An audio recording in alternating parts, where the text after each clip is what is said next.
ప్రభునందు మరణాత విశ్వాస సమాజం అనే ఈ టీవీ కార్యక్రమానికి విచ్చేసిన మీ అందరికీ ప్రభు యేసుక్రీస్తు నామంలో వందనాలు. దేవుడు మిమ్మల్ని దీవించునుగాక. ప్రభు బిడ్డలారా, దేవుడు చాలా దీవెనకరమైనటువంటి మార్గములో మనం నడిపిస్తూ ఉన్నారు. ఆయన తన ప్రజలను ఎప్పుడూ కూడా మరి ఎటువంటి పరిస్థితుల్లోనూ కూడా విడవక ఎడబాయక నిత్యము కాపాడే దేవుడిగా మరి మన వెన్నంటనే ఉండి ఆయన నడిపించే దేవుడిగా ఉన్నాడని ఈ లేఖనాల ద్వారా మనకు తెలియజేస్తూ ఉన్నారు దేవుడు. చూడండి, మనం సంఖ్యాకాండము 21వ అధ్యాయము 16, 17, 18 వచనాలు మనం చదివినప్పుడు అక్కడ ఏమనుందంటే, అక్కడ నుండి వారు బయలుదేరి వెళ్ళిరి. యెహోవా జనులను పోగు చేయుము, నేను వారికి నీళ్లనిచ్చేదను అని మోషేతో చెప్పిన బావి అది. అప్పుడు ఇశ్రాయేలీలు ఈ పాట పాడిరి. ఏమని? బావి ఉబుకుము, దాన్ని కీర్తించుడి. బావి ఏలికలు దాన్ని తవ్విరి. తమ అధికార దండముల చేత, కర్రల చేతను జనులు, అధికారులు దాన్ని తవ్విరి అని ఈ లేఖనాల్లో మనం చూస్తూ ఉన్నాం. గమనించినట్లయితే అక్కడ నుండి వారు బయలుదేరి వెళ్ళిరి, బయరుకు వెళ్ళిరి అనే మాటను మనం చూస్తున్నాం. అక్కడ నుండి వారు బెయోరుకు వెళ్ళిరి అనే మాట చూసాం. ఎక్కడి నుండి వెళ్ళారు వారు అని మనం ఆలోచన చేస్తే, ఈ 21వ అధ్యాయంలో మరి 4వ వచనం దగ్గర నుంచి మనం చదివినప్పుడు, వారు ఎదోము దేశమును చుట్టిపోవాలని హోరు కొండ నుండి సముద్ర మార్గముగా సాగినప్పుడు మార్గాయాసము చేత జనులు ప్రాణము సొమ్మసిల్లెను అని. కాగా ప్రజలు దేవునికిని మోషేకును విరోధముగా మాట్లాడి, ఈ అరణ్యములో చచ్చుటకు ఐగుప్తులో నుండి మీరు మమ్మును ఎందుకు రప్పించితిరి? ఇక్కడ ఆహారం లేదు, నీళ్లు లేవు, సవిసారము లేని ఈ అన్నము మాకు అసహ్యమైందని మరి అక్కడ ఆ దేవుని మీదను, దేవుని యొక్క సేవకులైనటువంటి మోషే అహరోనుల మీదను వారు విరోధముగా లేచినప్పుడు, మరి ఆ విరోధంగా లేచి సనుక్కున్నప్పుడు దేవుడు వెంటనే అక్కడ ఏం చేశాడంటే, తాపకరమైనటువంటి సర్పములను మరి అక్కడ పుట్టించి, మరి వారు ఆ కరవబడినటువంటి సర్పముల యొక్క కాటుకు గురై అనేక మంది అక్కడ చనిపోతున్నట్లుగా చూస్తూ వచ్చాం. ఇప్పుడు వీరందరూ కూడా మరలా తిరిగి మోషే వద్దకు వచ్చి, మేము యెహోవాకును నీకును విరోధముగా మాట్లాడి పాపం చేశాము, కాబట్టి మా మధ్య నుండి సర్పములను తొలగిపోయినట్లుగా దేవుణ్ణి నువ్వు వేడుకుని ప్రార్థన చేయమని అడిగితే, ఇప్పుడు మోషే ప్రజల కొరకు ప్రార్థన చేయగా దేవుడు తాపకరమైన ఆ సర్పం అంటే ఒక ప్రతిమను చేయించి స్తంభం మీద పెట్టు, అప్పుడు కరవబడిన ప్రతివాడు కూడా దాని వైపు నిదానించి చూసి బ్రతుకును అని దేవుడు చెప్పాడు. మరి ఆ విధంగా మోషే చేసినప్పుడు వాళ్ళు ఆ మాటకు లోబడి వెనక్కి తిరిగి మరి దైవజనుడు చెప్పిన మాటకు స్పందించి ఎత్తైన స్థలం మీద పెట్టబడినటువంటి ఆ యొక్క మరి ప్రతిమను చూసి చాలామంది బ్రతికారు. చూడని వారు మరి వారు చనిపోయినట్లుగా మనం చూస్తూ వచ్చాం. ఈ విధంగా మనం చూస్తే చాలామంది మరి ఆ తాపకరమైన సర్పముల చేత కరవబడి వారు చనిపోతే, మరి ఇప్పుడు దేవుని యొక్క మాటకు లోబడి, దైవజనుడి మాటకు లోబడి ఆ ప్రతిమను చూసిన ప్రతి ఒక్కరూ కూడా బ్రతికారు అని చెప్పి చూశాం. ఇప్పుడు బ్రతికినటువంటి ప్రజలను దేవుడు ఏం చెప్తున్నాడంటే, మరి వారు అక్కడ నుండి బేరుకు వెళ్ళిరి, యెహోవా జనులను పోగు చేయము, నేను వారికి నీళ్ళిచ్చేదనని మోషేతో చెప్పాను అనే మాట మనం చూస్తున్నాం. అంటే నీళ్లు లేవు, మాకు మార్గాయాసం చేత మా ప్రాణాలు సొమ్మసిల్లిపోనియి, ఇక్కడ ఆహారం లేదు, నీళ్లు లేవు, ఈ సవిసారము లేనటువంటి ఆహారము మాకు అసహ్యమైందని మరి దేవుని మీద, దేవుని యొక్క సేవకుల మీద సనుగుతూ ఉన్నటువంటి ఇశ్రాయేలు ప్రజలకు ఆ ముందే జరిగినటువంటి ఆ యొక్క పరిస్థితులను బట్టి ఇప్పుడు దేవుడు మరలా వారిని సముదాయించి, వాళ్ళని సమకూర్చి, వారినందరినీ కూడా తిరిగి పోగు చేయమంటున్నాడు దైవజనుడైనటువంటి మోషే ద్వారా. ఇశ్రాయేలు ప్రజలందరినీ కూడా మరి అక్కడికి జనులను పోగు చేయము, నేను వారికి నీళ్ళిచ్చేదను అని మోషేతో చెప్పినప్పుడు, అప్పుడు దైవజనుడైన మోషే వారందరినీ కూడా ఒక్క చోటకు పోగు చేశాడు అని చెప్పి మనం చూస్తున్నాం. మరి దైవజనుడు ఒక్క చోటకు పోగు చేసినప్పుడు పోగు చేయబడినటువంటి ఇశ్రాయేలు ప్రజలు వారు ఏం చేశారంట, ఇశ్రాయేలు ప్రజలు, ఇశ్రాయేలీలు ఈ పాట పాడిరి అనే మాట మనం చూస్తున్నాం. వారు పాట పాడారని చెప్పి అక్కడ రాయబడి ఉంది. ఏమని పాడారు అంటే, బావి ఉబుకుము దానిని కీర్తించుడి, బావి ఏలికలు దాన్ని తవ్విరి, తమ అధికార దండముల చేతను కర్రల చేతను జనులు అధికారులు దాన్ని తవ్విరి అని చెప్పి ఆ వాక్యంలో మనం చూస్తూ ఉన్నాం. వారు నిజముగా మనం గమనించినట్లయితే ఇశ్రాయేలీల ప్రజలు ఎడారిలో ఉన్నారు, వారు ఎడారి ప్రయాణం చేస్తూ ఉన్నారు. ప్రియమైన దేవుని బిడ్డలారా, గమనించినట్లయితే ఎడారి దారులు గుండా వెళుతున్నటువంటి ఇశ్రాయేలు ప్రజల యొక్క ప్రయాణంలో కనుసూపు మేరలో ఎక్కడా కూడా మరి నీళ్లు చుక్క అనేది కనపడటం లేదు. అదంతా కూడా మరి ఎడారిగా ఉంది, నీళ్లు కనపడటం లేదు. వాళ్ళ ఎడారి దారులు గుండా ప్రయాణం చేస్తున్నారు ఇశ్రాయేలు ప్రజలు. కనుసూపు మేరల్లో నీళ్లు లేవు, దాహముతో అల్లాడిపోతున్నటువంటి ఇశ్రాయేలు ప్రజలకు నోరెండిపోతుంది. అప్పుడు దేవుడు మోషేతో ఇలా అన్నాడు, ప్రజలను సమకూర్చు, నేను వారికి నీళ్ళిస్తాను అన్నాడు దేవుడు. దేవునికి స్తోత్రం. ఏమండి, నిజముగా మరి వాళ్ళు ఉన్నటువంటి ప్రదేశంలో అవి నిజంగా ఎండిన ఎడారి భూములవి. కింద కాళ్ళు కాలిపోతున్నాయి, పైన నెత్తి కాలిపోతూ ఉంది. మరి వాళ్ళు పశువులు నిలవటానికి నీడలేదు, వారు త్రాగటానికి నీళ్లు లేవు. అలాంటి పరిస్థితుల్లో దేవుడు అంటాడు, ఇశ్రాయేలు ప్రజలను పోగు చేయము, నేను వారికి నీళ్ళిస్తాను అని చెప్పేసి అన్నాడు. మరి నిజంగా మలమల మాడిపోతున్నటువంటి ఇసుక తిప్పల్లో ఆ చుట్టూ వారు నిలిచి మరి ఇశ్రాయేలు లెక్క ప్రధానులు, అధికారులు రాజదండముల చేత తమ కర్రల చేతను జనుల అధికారులు అక్కడ నిలిచి ఉన్నారు అని చెప్పి మనం చూస్తూ ఉన్నాం. వారి చేతుల్లో ఉన్నటువంటి ఆ కర్రలు అధికార దండముల చేత అనే మాట మనం చూస్తున్నాం. ప్రతి ఒక్కరికి కూడా దేవుడు అధికారాన్ని ఇస్తున్నాడు. ప్రతి ఒక్కరి చేతిలో ఏలుబడి చేసే ఏలిక కర్ర ఇచ్చాడు, అధికార దండం ఇచ్చాడు.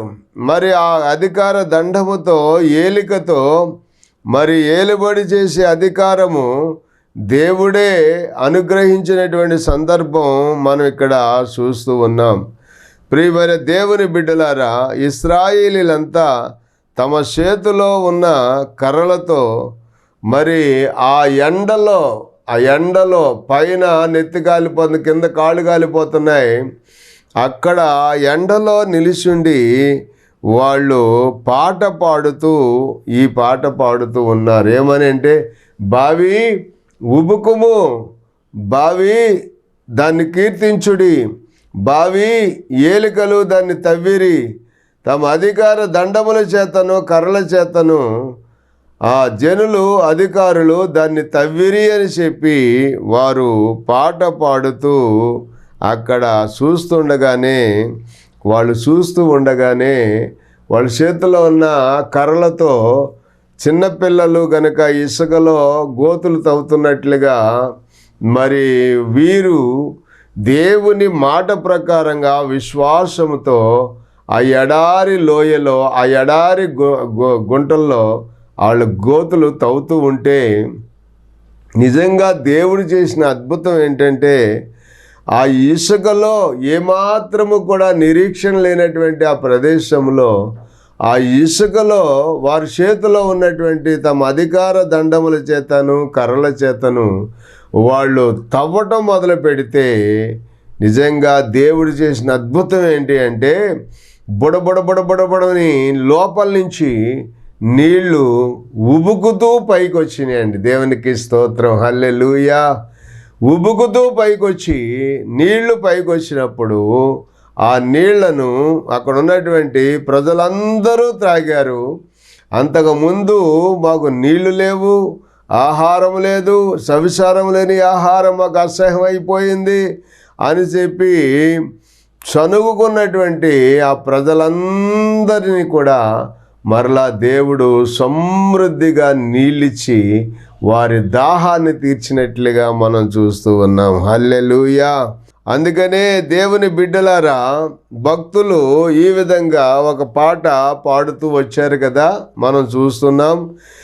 ఎండిన ఎడారి బ్రతుకులో నిండైన ఆశ నీవేగా యేసు, నిండైన ఆశ నీవేగా.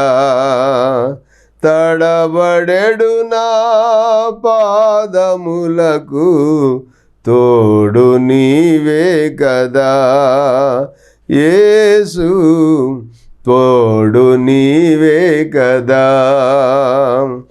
ఎండిన ఎడారి బ్రతుకులో నిండైన ఆశ నీవేగా యేసు, నిండైన ఆశ నీవేగా. ఎండమావులు చూసి నేను అలసివేసారితి, ఎండమావులు చూసి నేను వేసారితి. జీవజలముల ఓట నీవై చేదీర్చితివి, నా బలము నీవైతివి యేసు, బలము నీవైతివే. ఎండిన ఎడారి బ్రతుకులో నిండైన ఆశ నీవేగా యేసు, నిండైన ఆశ నీవేగా. తడబడెడు నా పాదములకు తోడు నీవే కదా యేసు, తోడు నీవే కదా. అవును, శ్రమలు వచ్చినప్పుడు, కష్టాలు వచ్చినప్పుడు, ఇబ్బందులు వచ్చినప్పుడు, మరి మనం నిజంగా చాలాసార్లు మన అడుగులు తడబడుతూ ఉంటాయి, మన ఆలోచనలు తడబడుతూ ఉంటాయి, మన మనసులు తడబడుతూ ఉంటాయి. అయితే దేవుడు చెప్తున్నాడు, జనులను పోగు చెయ్యి, వారికి నేను నీళ్ళిస్తాను అన్నాడు దేవుడు. దేవునికి స్తోత్రం. ప్రియమైన దేవుని బిడ్డలారా, ఏమీ లేనప్పుడు నిరాశ నిస్పృహల మధ్యలో ఉన్నప్పుడే అక్కడ దేవుడు చెప్పిన మాట ప్రకారంగా మోషే జనులను పోగు చేసినప్పుడు వారు తమ చేతిలో ఉన్నటువంటి ఆ అధికార దండముల చేత, ఆ కర్రల చేతను వారు తవ్వినప్పుడు నీళ్లు, బుడబుడబడే నీళ్లు, ఆశీర్వాదపు ఓటలు, మరి ఆ జీవపు మరి నదులు ఎడారుల్లో కూడా మరి ఉబికి వచ్చినట్లుగా ఆ లేఖనాల్లో మనం చూస్తూ ఉన్నాం. కాబట్టి మనము ఈ మాటలు గమనిస్తే మన కంటికి కనిపించకుండా ఉన్నటువంటి, ఎక్కడో లోతుల్లో దాగి ఉన్నటువంటి మరి ఆ యొక్క ఆశీర్వాదపు ఓటలు దేవుడు మనకు అందించినప్పుడు నిజంగా మనం ఎంతో సంతోషిస్తాం.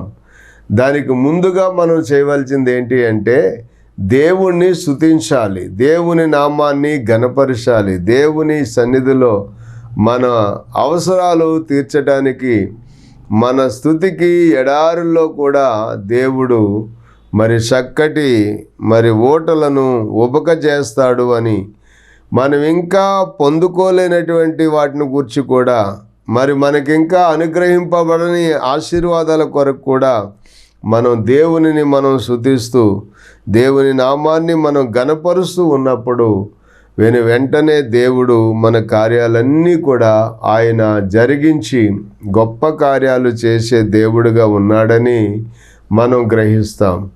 ఎందుకంటే ఈ విధంగా ఎడారిలో మరి ఏ విధంగా కూడా నిరీక్షణ లేనటువంటి పరిస్థితుల్లో దేవుడు జరిగించిన అద్భుతమైనటువంటి ఈ జీవ జలరాశిని, మరి వారు అనుభవించినటువంటి ఆశీర్వాదాన్ని బట్టి మనం కూడా ఎంతో సంతోషిస్తూ ఉన్నాం.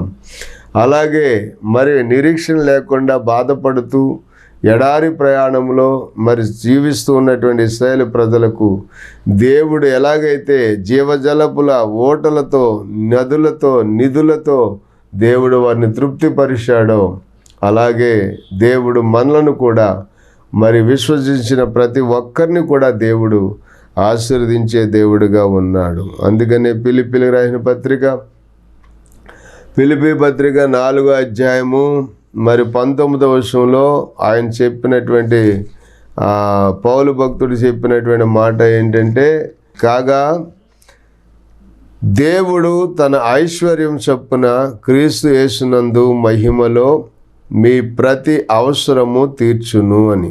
మన ప్రతి అవసరము తీర్చే దేవుడు మనకు మరి నిజంగా సమీపంగా ఉన్నాడు కనుక మరి భయపడవలసిన పని లేదు. అందుకే మనం చూస్తే మరి ఆదికాండము 21వ అధ్యాయము 16వ వచనం మనం చదివితే, హాగరు అరణ్యములో అటు ఇటు తిరుగులాడుతూ ఈ పిల్లవాని సావు నేను చూడలేను అనుకుని వింటివేత దూరము వెళ్ళి అతనికి ఎదురుగా కూర్చుండెను. ఆమెకు ఎదురుగా మరి కూర్చుండి ఎలుగెత్తి ఏడ్చుచుండెను.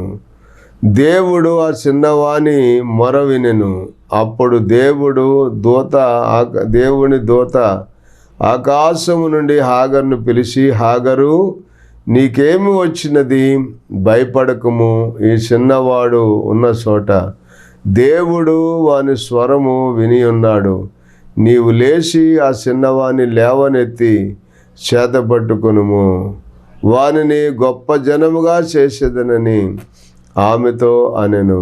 మరియు దేవుడు ఆమె కన్నులు తెరిచిన అందున ఆమె నీళ్ల ఓట చూసి వెళ్ళి ఆ తిత్తిని నీళ్లతో నింపి చిన్నవానికి త్రాగనిచ్చెను. దేవునికి స్తోత్రం.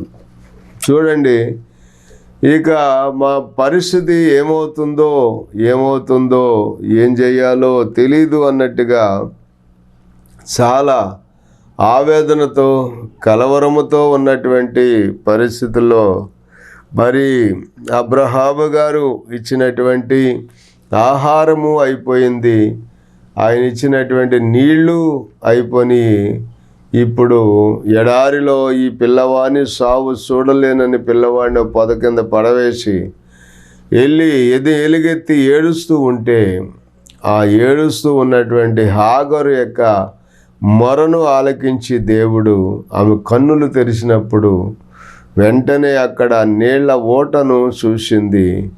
ఆ నీళ్లను మరి తన దగ్గరున్నటువంటి తోలుతిత్తులో నీళ్లు నింపుకొని మరి చిన్నవానికి తాగనిచ్చెను. దేవుడు ఆ చిన్నవాడికి తోడై ఉండను గనుక అతడు పెరిగి పెద్దవాడై అరణ్యములో కాపురం ఉండి విలుకాడాయననే మాటను మనం చూస్తున్నాం.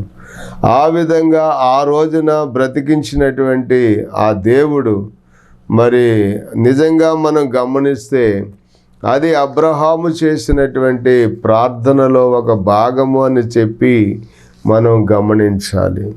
అబ్రహాము ఏమన్నాడు అని మనం ఆలోచన చేస్తే ఏమని ప్రార్థన చేశాడు అంటే, అబ్రహాము దగ్గరకు దేవుడు వచ్చినప్పుడు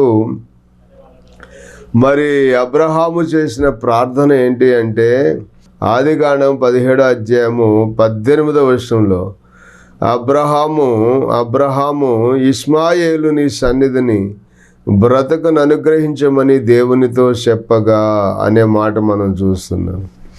ఇష్మాయేలుని నీ సన్నిధిని బ్రతుకును అనుగ్రహించు అని దేవుని దగ్గర వేడుకున్నాడు.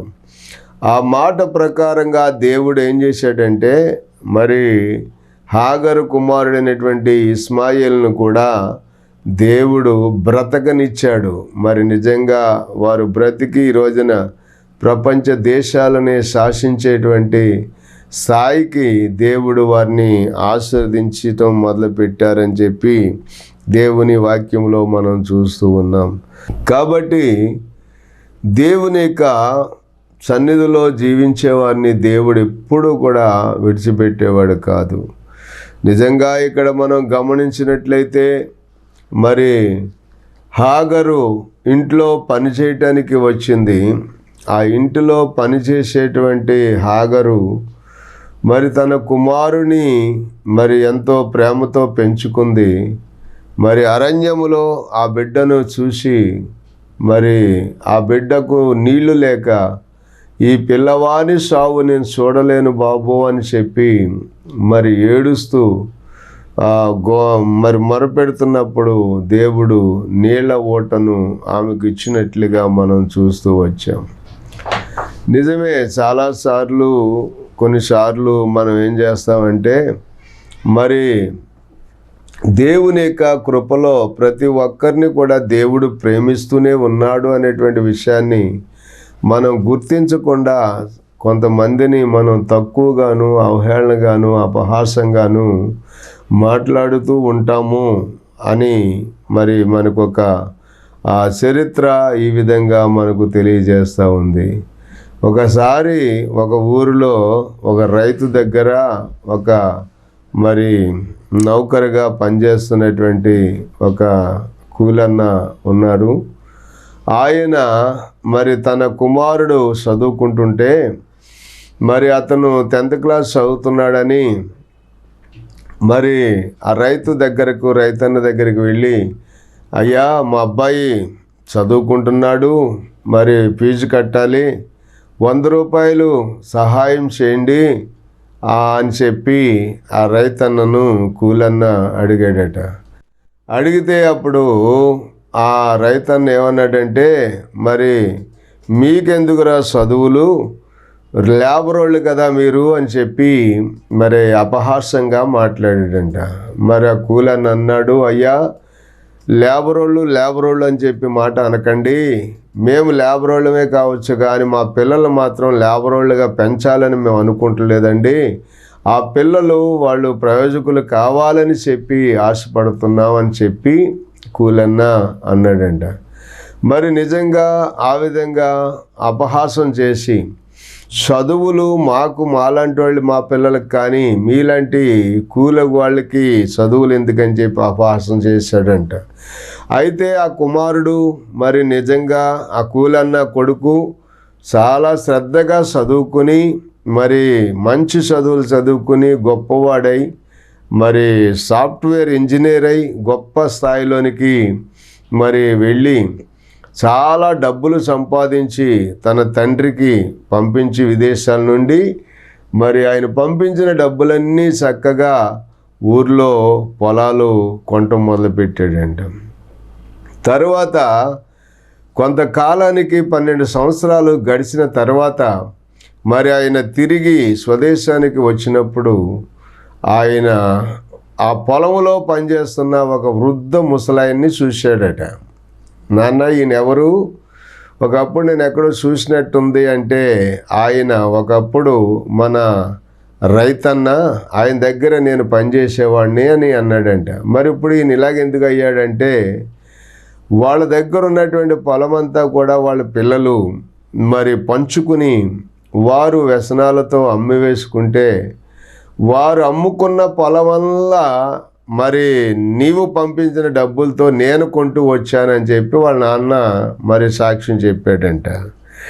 ఇప్పుడు చూడండి, రైతులు రాజులు మరి నిజంగా చాలాసార్లు వారు పేదరికాన్ని అనుభవించిన సందర్భాలు చరిత్రను మనకు చూపిస్తూ వచ్చింది. కాబట్టి ఎవరిని కూడా కించపరిచి మాట్లాడకూడదు. ప్రతి ఒక్కరికి కూడా దేవుడు దీవిస్తాడు అని, ప్రతి ఒక్కరిని కూడా హెచ్చిస్తాడు అనటానికి మరి ఇలాంటి ఉదాహరణలు మనం అనేకము చూస్తూ ఉంటాం.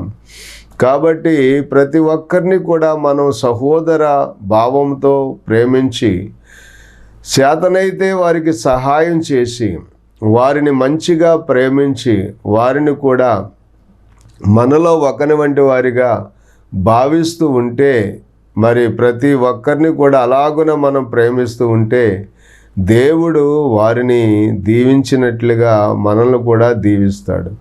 ఎదుటివారికి సహాయం ప్రేమను పంచు అని చెప్పి దేవుడు చెప్తూ వచ్చాడు. యేసయ్య మనకు ఈ లోకానికి వచ్చి చేసిన మొట్టమొదటి కార్యం ఏంటంటే ఆయన ప్రేమను మనకు పంచడానికి వచ్చాడు. దేవుడు లోకమును ఎంతో ప్రేమించెను అనే మాట మనం చూస్తున్నాం.